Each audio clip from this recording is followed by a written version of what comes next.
All right, ladies and gentlemen, a very exciting panel discussion up next. The topic is technology's retail impact, efficiency, growth, and innovation. To moderate this panel, I'd like to invite to the stage Mr. Ranjan Sharma, CIO, Head, Supply Chain, Bestseller India. Ladies and gentlemen, let's put our hands together and join me in welcoming to the stage Mr. Ranjan Sharma. And now our panelists. Ms. Abha Lalwani, Director, Solution Engineering, Salesforce. Let's hear it for Ms. Abha Lalwani. Mr. Ashwin Chandrasekhar, CTO, Third Wave Coffee. Ladies and gentlemen, let's put our hands together for Mr. Ashwin Chandrasekhar. We can do much better in this room. The topics that we're discussing are at the very edge of where we're headed as a retail industry. And I personally think these are some really interesting panel discussions. Join me in welcoming to the stage Mr. Atul Karanjkar, Global Business Leader, Indirect Channel, Sensormatic Solutions by Johnson Controls. Ms. Bhavprita Harshvardhan, Director, Digital Solutions, Avery Dennison. Ladies and gentlemen, let's put our hands together and welcome to the stage Ms. Bhavprita Harshvardhan. Come on, ladies and gentlemen, let's hear it for the women. Mr. Indresh Pradhan, CIO, Apparel Group, India Private Limited. Has he not joined us? All right. Mr. J.P. Mishra, Country Manager, India, Newland AIDC. Ladies and gentlemen, we can do better. Come on, let's put our hands together. Let's bring the energy back into this room and welcome to the stage our panelist, Mr. J.P. Mishra. Kiran Komatla, CIO, Restaurant Brands, Asia, Burger King. He hasn't joined us either.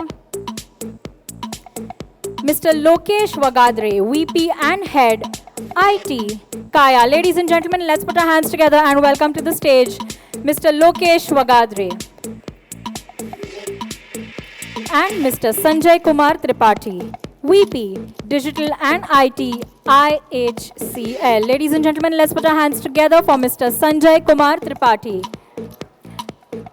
And this is our panel, which is going to be talking about the retail in technology's retail impact, efficiency, growth, and innovation.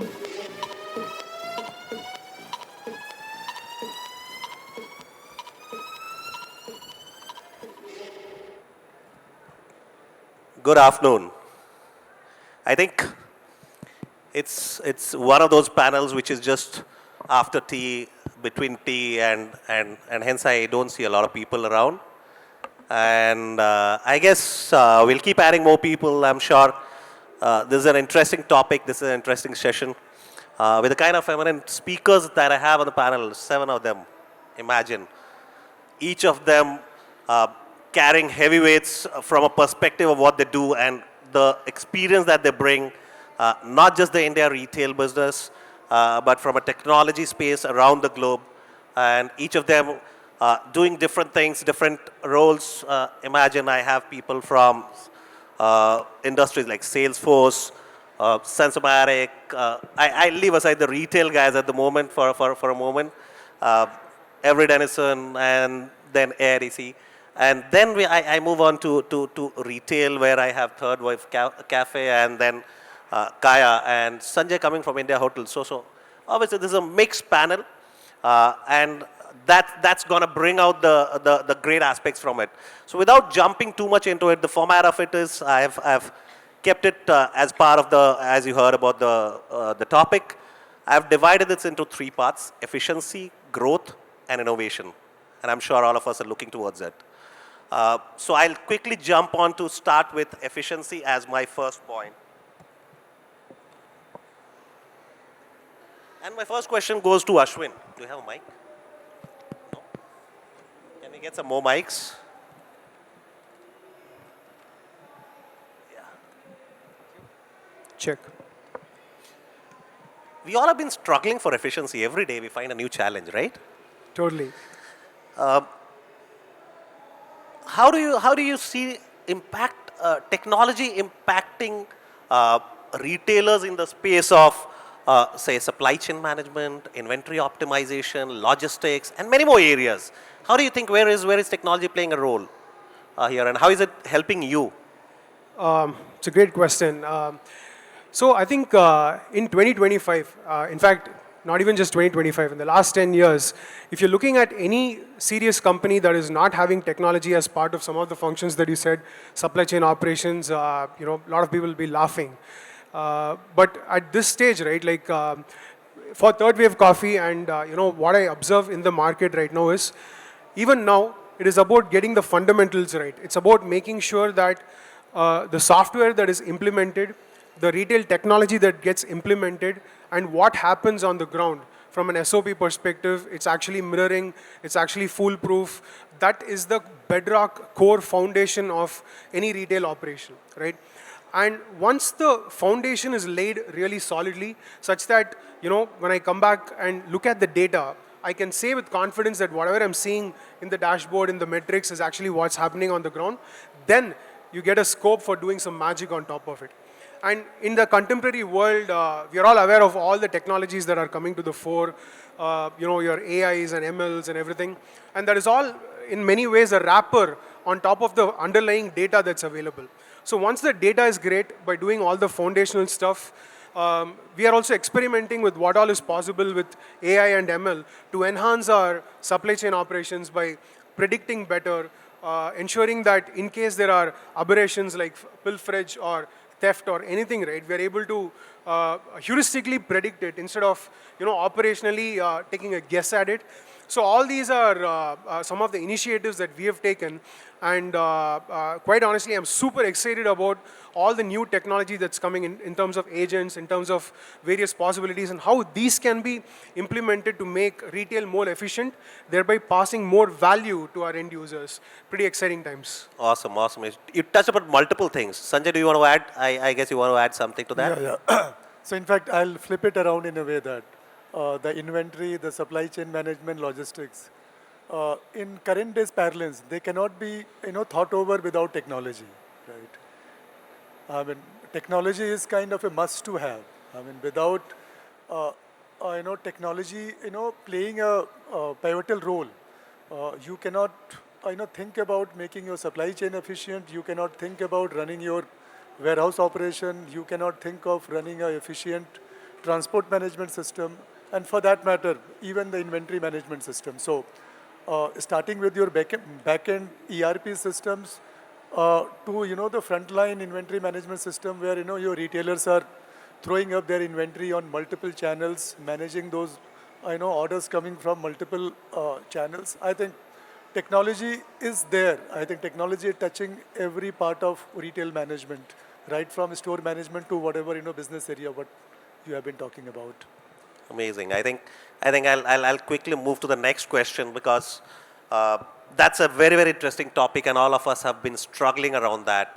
How many of you are shoppers on e-commerce websites, and you do payments there? Most of us, right?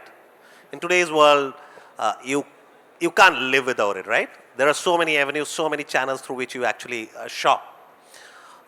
I'll quickly move to Lokesh. I'll come to you, Lokesh, in terms of how is technology making the whole checkout process more efficient, more seamless from a consumer's perspective?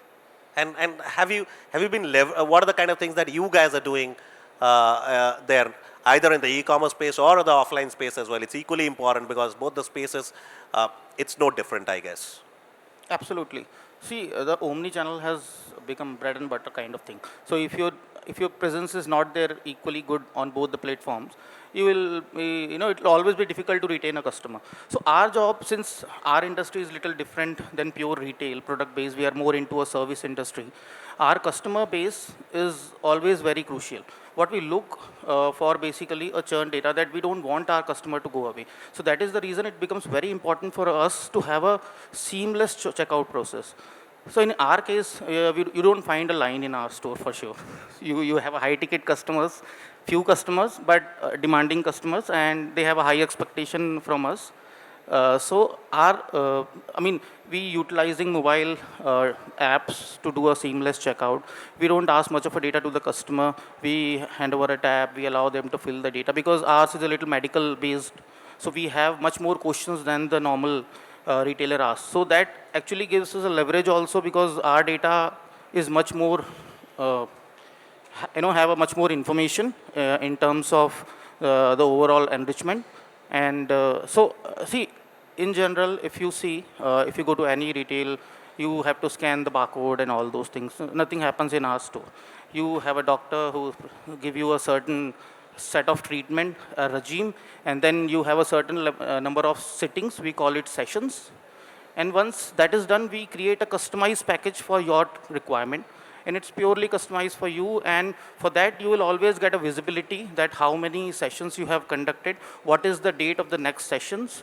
We constantly communicate all these things to our customer. We keep reminding them, okay, your 40 days are over. You have a next sitting at 45 days. All these things happen using our point of sale. Great. So I'll come to Salesforce, Abha. I think from a checkout space, you guys have been in the thick of things for ages now.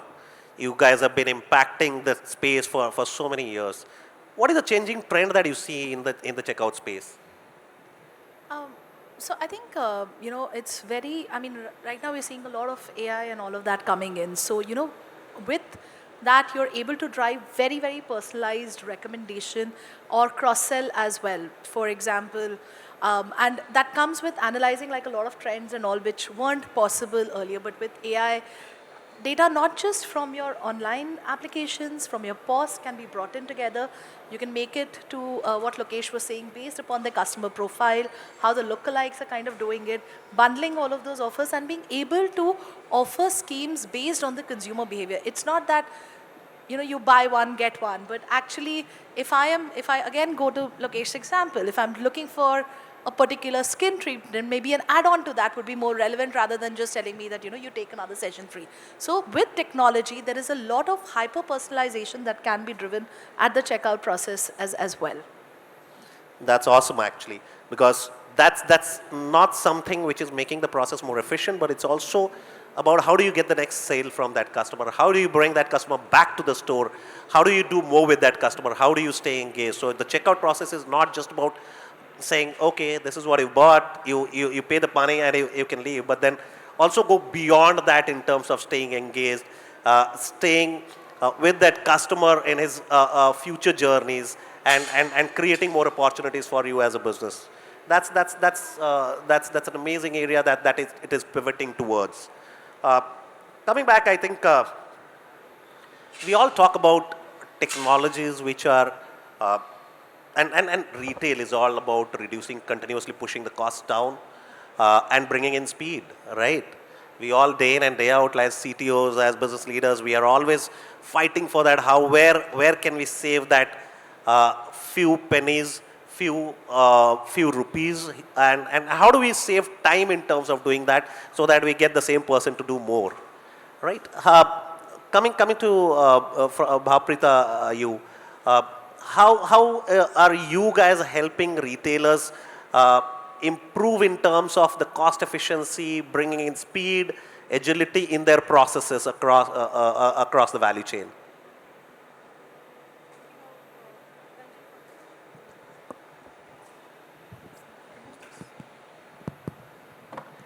That's a good question. I would say, the retail has been the frontier of technology because retail is one of the most complex businesses to run, has always been. You look at the technology and technology providers, you will find they are incubated in this industry because it needs. You look at Walmart has the scale because it always was a front runner in technology.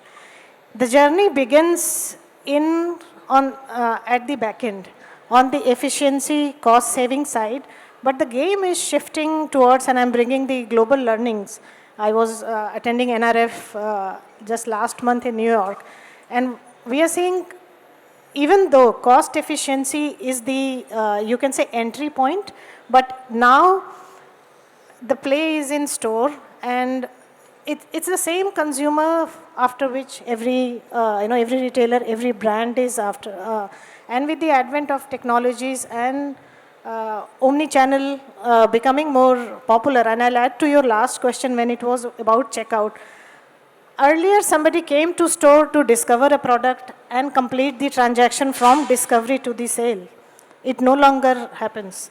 You may have found a product on social media. You would have gone and done a comparative study on a e-commerce. If you are an apparel buyer and a woman, you may visit a store to try. Checkout is just it's just the transaction. You will not want to stand in line because you just want that option, right? So efficiency is where it begins, and technologies like RFID, which globally 80% of the retailers have, apparel retailers use RFID, because that's the foundation of what other technologies then you can introduce in your network. So right from the factory to your DCs to your stores, it gives you real-time inventory visibility. It improves your accuracy. It improves your accuracy of your assortment. And that, when you combine the new age technologies like AI needs a clean data. You need to know what is in the store, what is at any point of time in your network. And then you need to know the customer. When you combine both, you will be able to do what retail is, right product at the right time for the right customer. Yeah. I move to my next question, which is a very, very important question. We all keep struggling around this, and especially in the space of efficiency. How do you measure success of a technology implementation in the space of efficiency? Because there are areas where you can obviously put a number to things, but when you're talking about efficiency, you're also talking about people, productivity, you were talking about time to do a work, and a lot of these things might be measurable, some of them might not be measurable as well. So I'll come to you, Sanjay, in terms of how do you define for a project, when you pick up a technology project, how do you define the success criterias, and how do you think can you measure it more, which gives you some matrix to be able to say this project is a success?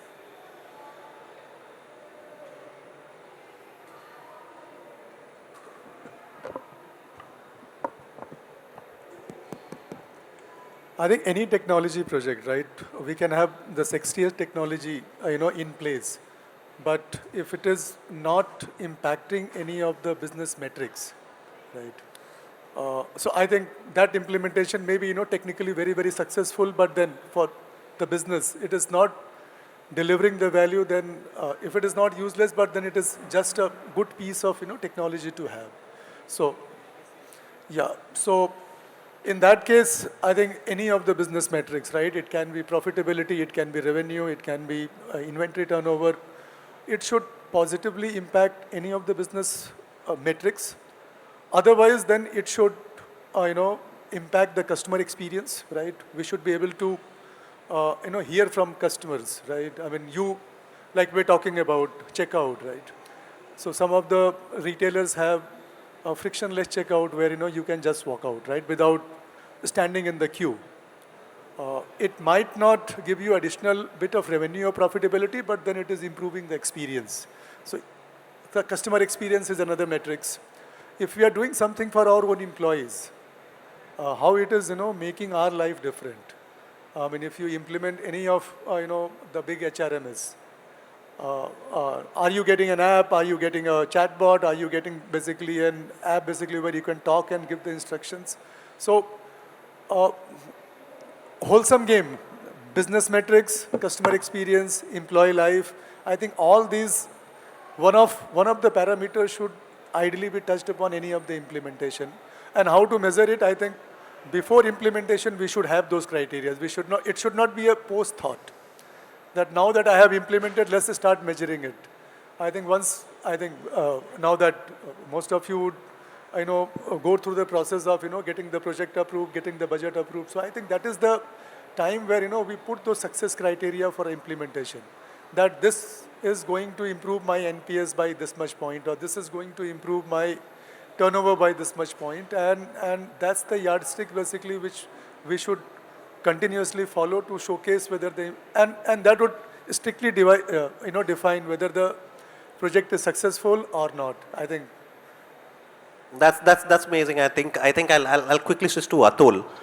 From a global context, as technology providers, uh, how do you think you guys are helping retailers to be able to uh, identify what could be the success criterias and go back and measure it? Because one thing is about defining the success criteria. The other thing is when you go live, how do you start measuring that? And then how do you go back 6 months later and measure it again in terms of saying where have you reached and how does this whole thing works from your perspective? Okay. Can you hear me? Okay. Thank you. I think the retail industry is transforming globally. Yeah? It's not just in India, but globally is going through a big transformation.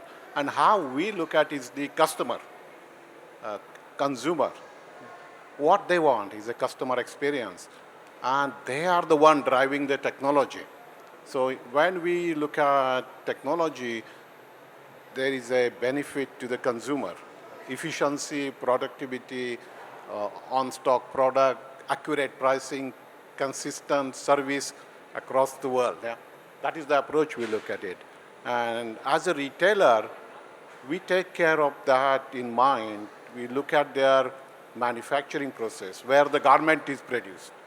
So we engage with the retailer right in the manufacturing stage, and then in the distribution center, again apply the RFID technology, then onto the shop floor, and engagement with the customer. So globally, there are multiple startups offering impressive technologies. Yeah, I have come across a number of companies, but for the retailer, the challenge is how do you scale this up? How do you compete in a global world? Big companies like Amazon, Walmart, with a huge economics of scale, and you're going to compete with them with the multinational brands. Yeah? So consumers are forcing retailers to implement the technology, and we are putting those consumers, that customer, in driving our solutions, aligning our solution that in mind. And that means the efficiency, cost reduction, productivity, but also to make the retailers more competitive in the market.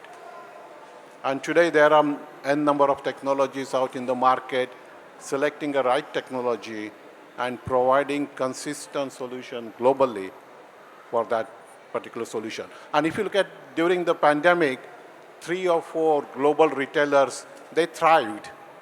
And one of them is probably, Spanish retailer Inditex. They did really well. Zara, next in UK, they did really well because of the technology they implemented. Yeah?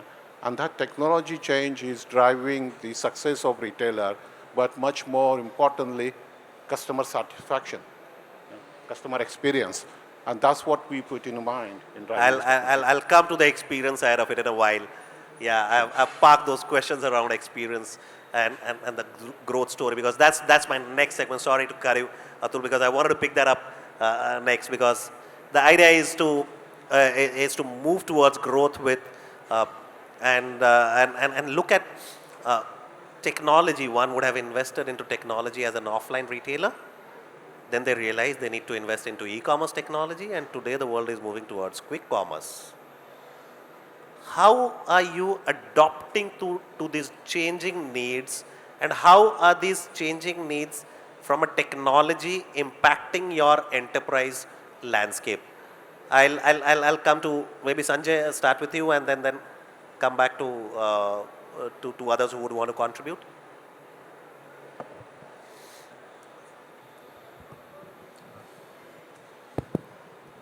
I think from a customer perspective, whatever he experienced, the best in his last interaction, that's what he would expect all his, experience to be around that.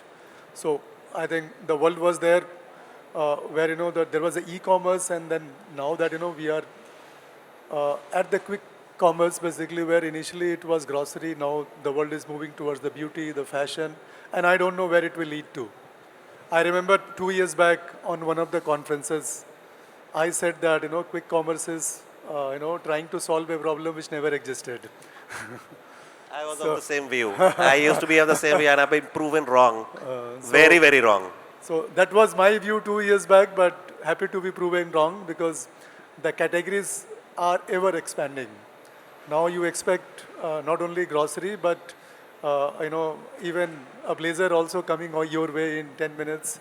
Maybe your beauty, the full beauty box should come to you in 10 minutes. I think that's where probably it is not the need, but I think the customer is being spoiled with the choices which is coming way, and that is also becoming a habit. And the way the trends are, basically, it is not going to stop. I think once upon a time, we used to think that nobody will buy TV and fridges from the e-commerce side, but now you see it is much, and the quick commerce, the way it is, basically, it is evolving, and it is evolving very, very fast. And the good part of digital India is that consumers are, I think 2 steps ahead. What you do now, I think customers are expecting that, there is something else coming up. So this space is going to get crowded, and all the retailers, not only the retailers, in fact, everyone in and around, basically, they have to make themselves adaptable to get jointed on this quick commerce platform, and from where, the next big boom is expected. That's what my perspective is. I'll narrate a short story around quick commerce. I happened to meet somebody a couple of days back. I'll narrate that later. But I think JP, you guys are working with so many retailers, so many of these guys in a quick commerce space where the time is just 10 minutes to deliver or 8 minutes to deliver. You guys have a hard time to be able to catch up. How are you guys impacting and making the poor guy's life easier? Because the poor guy is always looking at the clock and saying, hey, 2 seconds have passed. And every second is so critical. How do you think you guys are impacting their life, and how are you changing their life, and what improvements are you bringing in there? Thanks. See, first of all, I just wanted to tell how the technology is impacting before getting into the quick commerce trend. So how technology impacting the retail space? It is impacting in 3 ways. First one is the speed, second one efficiency, and third one is the customer experience. I think we all are discussing about these 3 points only: efficiency, speed, and your customer experience. So quick commerce is something which bring out all the 3 things together. Earlier we used to do it in retail space, many retailers try to do it in omnidirectional space, offline, online, and everywhere. But quick commerce, make these things very much possible with many technological evolution. I mean, if you ask me as a Newland, I think we are now, working with Zepto, Blinkit, Swiggy, all these 3 major quick commerce companies. And not from today, but from the day they have started, I mean, initial days post-COVID.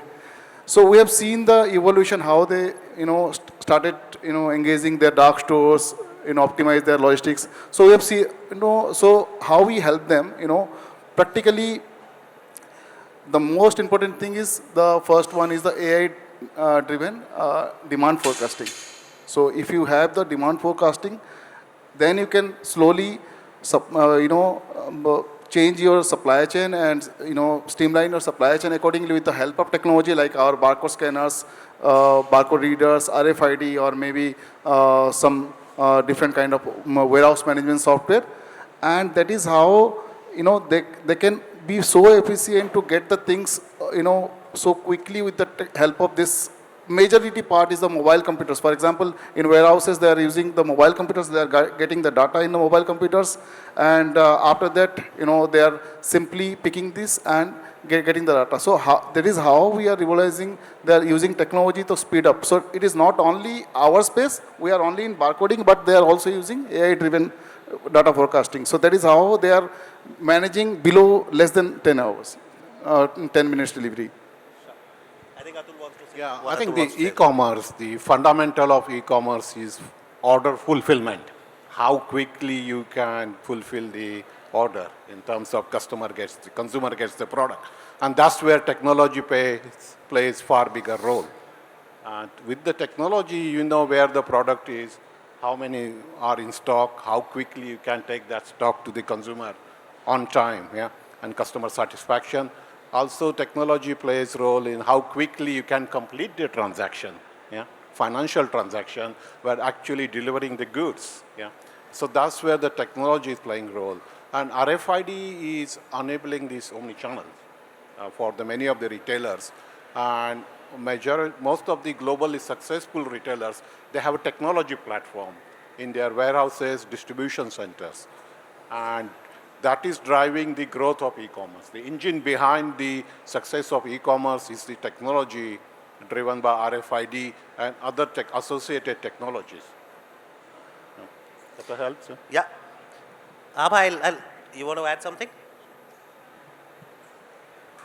See, I think also with your e-commerce and quick commerce, there's a lot of micro personalization trends that have come in.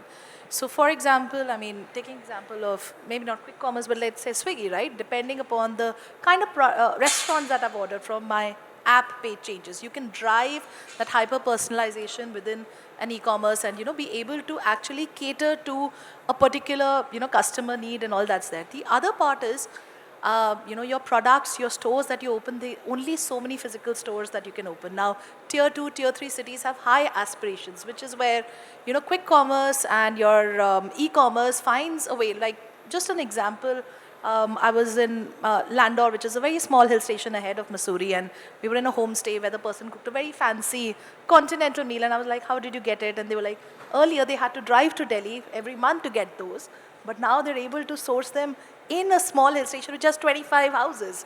So that's the reach that is possible now, which kind of wasn't earlier.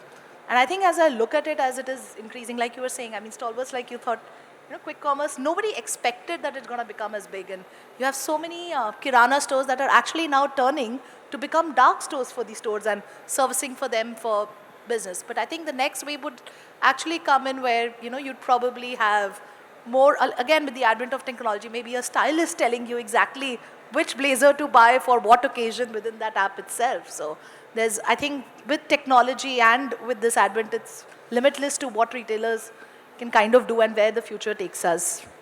Yeah, I think you touched upon a very, very important aspect of a stylist on a digital platform. Now, that's fancy. And it's not just fancy, it's a need of the hour, I would say. As a fashion retailer, I've been pushing on this topic. So I'll quickly jump on to my next question, which is around, obviously behind all of this, a fancy stylist, you will need a lot of AI/ML to actually go into it. Otherwise, it becomes a futile, because in the very millisecond, microseconds, it has to understand and take decisions and go back and recommend as well. How is AI/ML changing the whole experience in terms of growing the customer base? I am very, very specific, very, very targeted around how is AI/ML helping around growing the customer base for retailers. AI/ML is doing hundreds of things, but it is obviously also helping you grow your customer base, add more customers, bring your customers back. How is it doing so? Any of you would want to pick up? Happy? Yeah, go ahead. Yeah, I think, back in 2018, I worked on this project for Walmart as a consultant, where we used to write very, rudimentary AI models that generated value for attributes, right? Like in e-commerce, the whole value is that if you go to a particular store, the customer is able to touch and feel and experience the product when they buy it. But in the digital world, unless you have those information clearly cataloged, either they will buy it and return it back, or they're not able to get the full feel of the product, so they're not able to make an informed decision, right? I think one of the biggest value adds of generative AI is ensuring that all these products have proper information that is getting generated, so that you can go filter, right? Like it might seem like a very small deal, but you can go filter and get exactly the kind of product that you want, or it's able to generate media content like video or images that are more descriptive of the product, and you're able to make better decisions, or even content that promotes them to purchase a product. I mean, recently in Instagram, there are a lot of AI influencers who are coming, and brands are sort of embracing that to sell their product. So, and this is just the starting, right? Like in the next phase, a truly agentic AI experience in the B2C space. For example, in today's world, like if I want to make a biryani right now when I go home, I have to think about biryani and then go add, hey, I want to add this rice and whatever ingredients. But in the future, I'm pretty sure we are there just a few months away, where you just go say, I want a biryani, and then it gives you all the ingredients. Or say, I want to go for a wedding, and it gives you all the sort of attire that they would recommend. It's a whole mode of engaging with brands and commerce, right? So I think it's a pretty exciting time in that sense. Yeah, you touched upon. Yeah, Atul, go ahead. I think the AI and the RFID combination of that is going to transform the retail industry completely. Yeah. With RFID sensors, we'll be generating enormous amount of data, and with AI models, the retailers, the customers can personalize the offering, thereby enhancing the customer experience. So when I walk in a store, they know my name is Atul Karanchkar. They know what kind of products I buy, what is my affordability level, and they can personalize the shopping experience for me. However, there are challenges in terms of the technology. Are the retailers willing to invest in that technology and drive that? And far bigger challenge is the regulatory aspect. Would you like to have your personal data shared by a retailer or a company who's doing data analytics and shared it globally? Would you like that? You go to the airport, a particular store, they know you like particular types of brand and you know everything. Would you like to share that, your personal information? So regulatory aspect is playing a big role in the deployment of technology with AI in mind. Yeah? So this is going to be a fascinating next decade for the retail industry, combination of AI and RFID. Which also is driving to the next part, because I'll quickly add to what you said, is the regulatory aspects are adding more and more pressure, and that's where technology is again playing a very, very large role in terms of you becoming compliant. Because it is otherwise humanly impossible for you to be able to look at those touch points and become regulatorily or statutorily compliant to a GDPR norm or DPDP, which is coming up. Half of us don't even know what DPDP is going to bring for us, but we are all expecting a huge amount of change. And looking at the draft itself, a lot of us are scared. We're trying to figure out what do we do, what is the starting point for us to do that. Lokesh, you had something that you wanted to add. Okay, so AI we've been working, almost from last 2 to 3 years.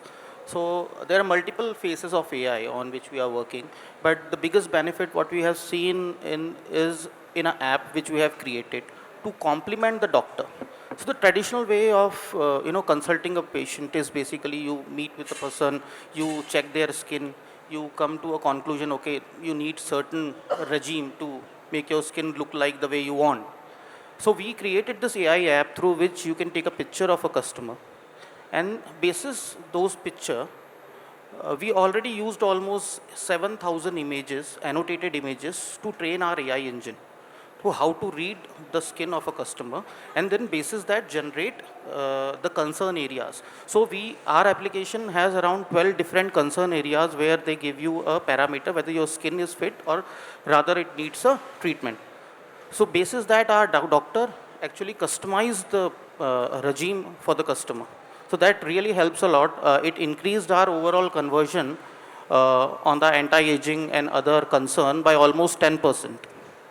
And we also use AI for various personalization for sure. But other than personalization in the medical field or in any other retail per se, you always have an adjacency in place.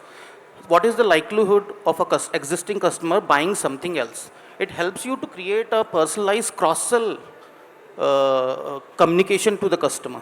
So we use AI to create a segmentation of a customer which are most likely to buy in a certain market bucket if they prior purchase in a certain market bucket.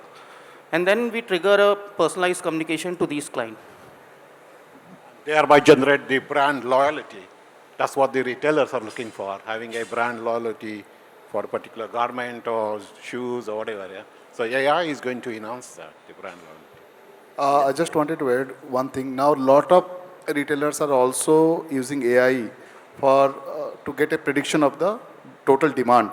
So they are, this is called predictive inventory management, where they can see the pattern of their customers buying patterns, and as for that, they are keeping the stock so that they can make sure, they are not doing any overstocking, or, there should not be any should not be some products are in demand, but there should not be out of stock. So these things are really helping. AI is helping to solve these things.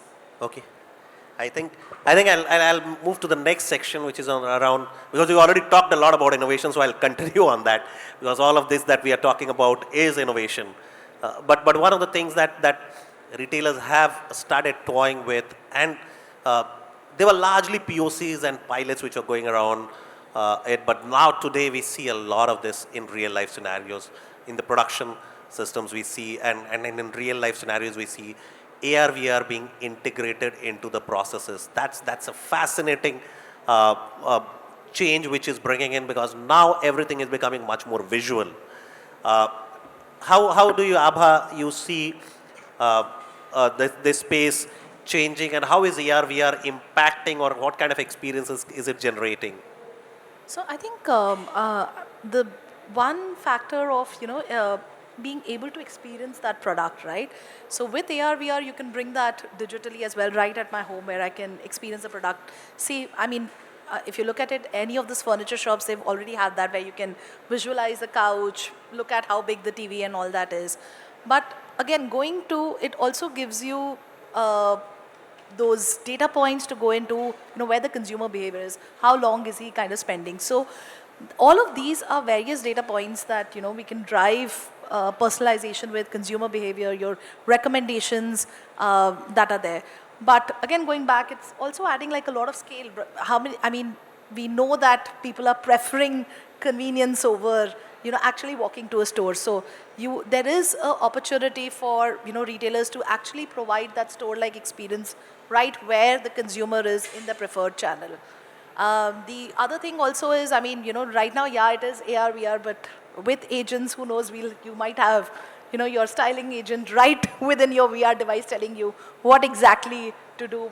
Considering you're from Bestseller, I thought I'll bring in the, the fashion concept to it as well. So a lot is happening, and like you mentioned, I think quite a lot of this is right now, when you talk about these are in pilot stages, but again, it points to, the business value. Are we able to drive more newer customers, newer cohorts of customers which we didn't have, increase your share of wallet? It has to actually tie back to that, which is where, your measurement of KPIs can come in, which can really make it more than a passion project. I think Bhaprita wanted to say something, and then Atul, I'll come to you. Thank you. Yeah, so I think very good example what she gave, and another category of retail where these experiences are very useful is beauty. So since COVID, beauty, after apparel has really taken off, not also combining with the D2C, we've seen so many beauty brands just coming out of nowhere.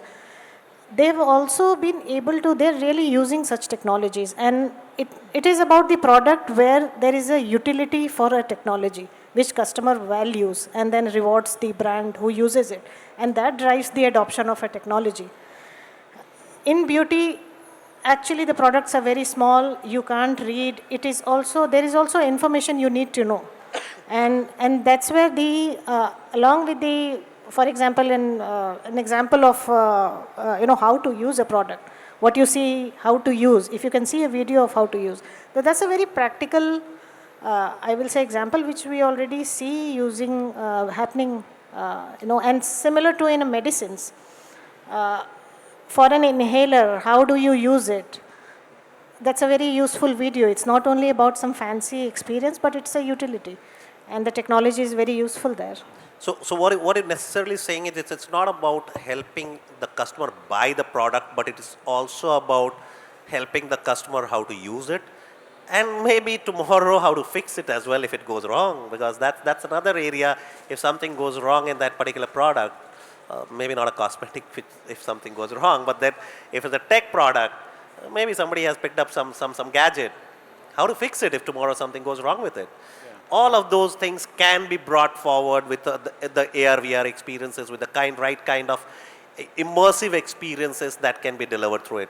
Atul, you wanted to add to that? Yeah, I mean, for the retailers, today is a really complex field in terms of technology. Which technology to pick? Yeah. Every retailer is unique.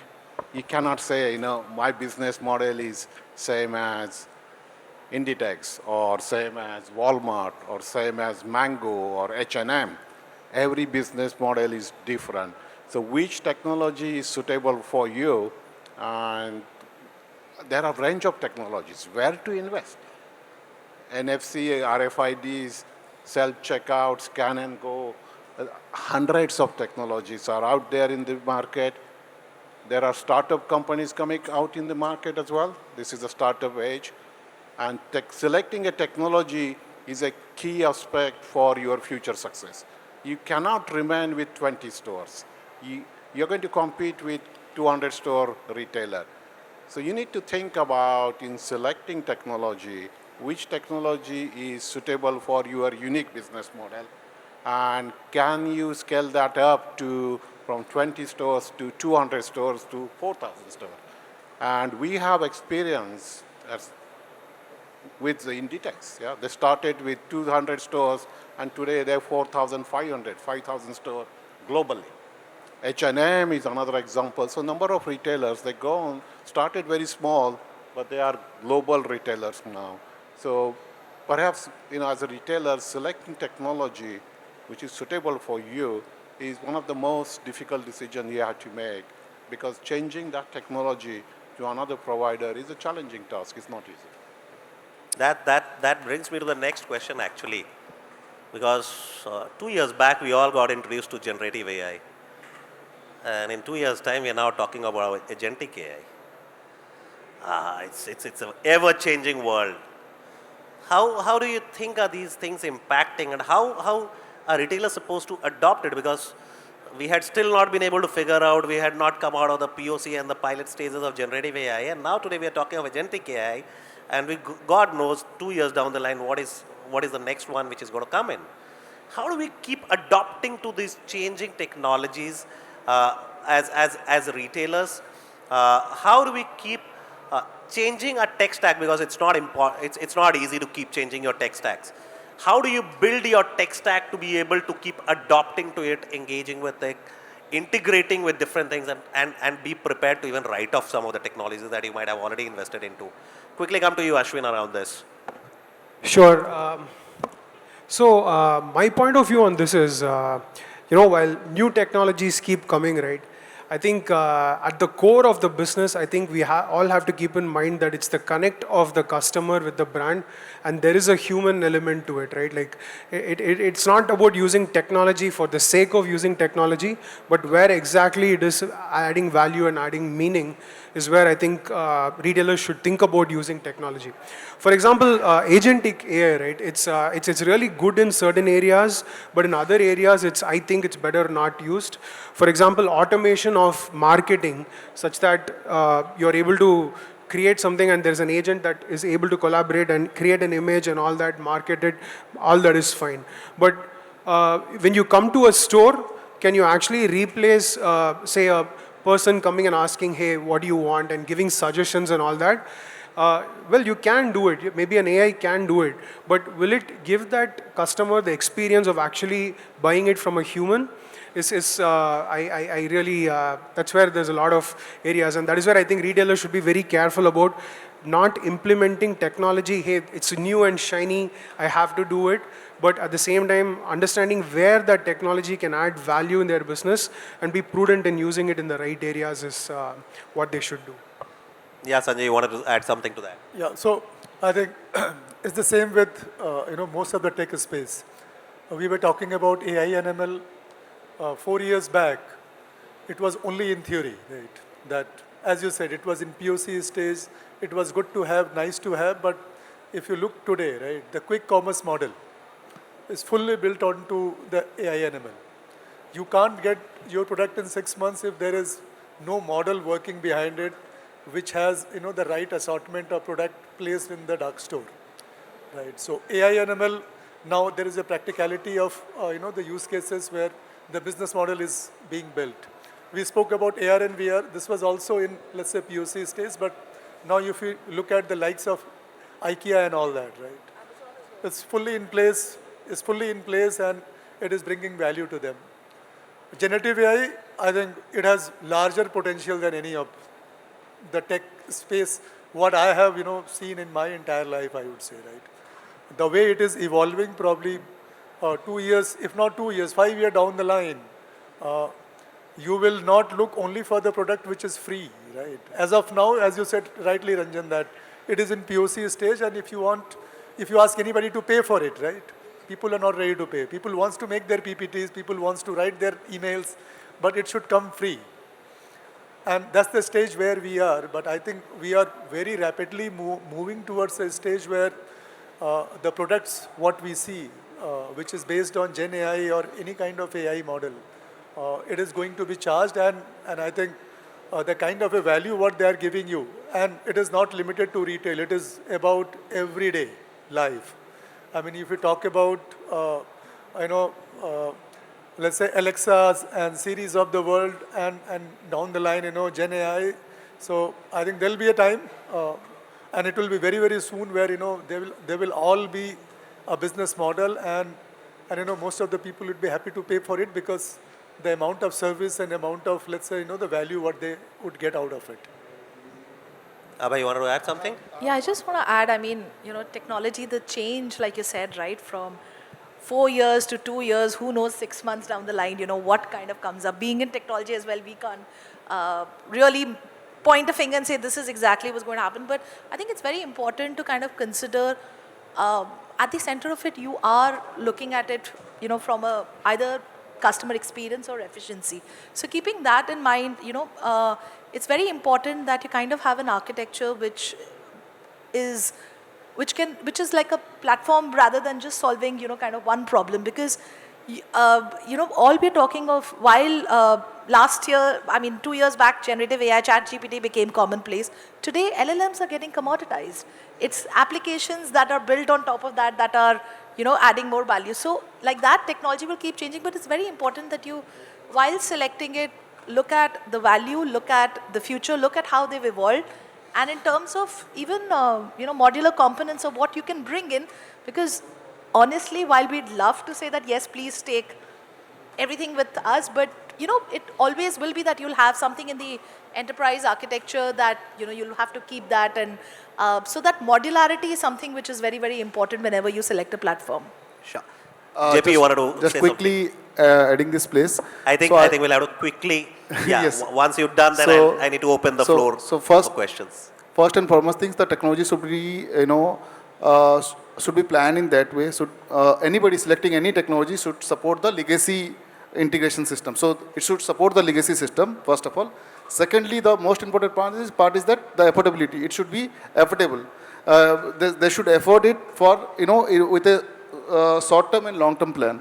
Third, most important part is that, the product they are selecting, that should be scalable. If there is no scalability, then there is no future.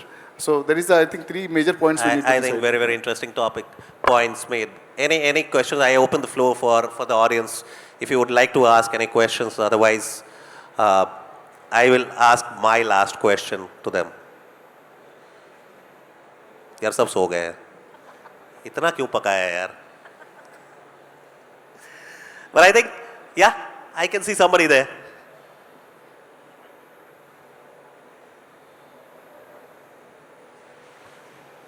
Yeah, hi, my name is Bhanu Sundra from Visicom. So I worked in enterprises which have implemented large software applications in difficult customer places to implement, like the government of India, e-governance and everything. So my question to all of you, any one of you can answer that, maybe Sanjay, or anybody, that how difficult is business process re-engineering? So you implement new technology, you're changing your ERP, you're bringing in new systems. What are your challenges that you face with respect to implementing those changes? In other words, the change management or the business process re-engineering, does that also pose one of the challenges? How do you overcome that? And if you want to take it, or I can take this question as well. Yeah. So I think business process, I think that's the most toughest thing. As techies, the first thing that we jump onto, yaar, this is so exciting.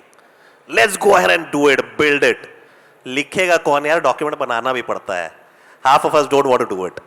I think that's where we all fail, and that's where the whole knowledge actually goes into our brain with us, and the guy leaves, and you are stranded. You don't know what has gone into that system.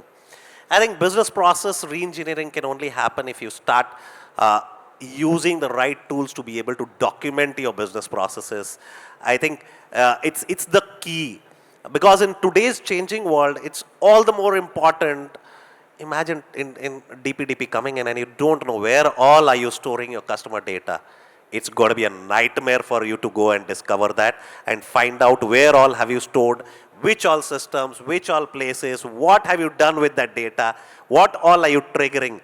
So obviously I do accept, but honestly speaking, in my last more than 2.5 decades of my experience, most of the technology leaders and technology CTOs and CIOs are to be blamed for it, because we don't push ourselves good enough to say we need the business process to be documented so that we have it as a referenceable document for future. But it's much more needed today than any time in the past, because so that you understand what has gone into which system, and if there is a change or if there is something new that you need to do, where all are the impacts.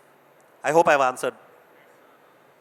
Thank you so much. I think we've been able to conclude almost on time, pretty much keeping up to time. Thank you so much. You've been a great audience, and thank you for supporting us. Thank you so much, guys.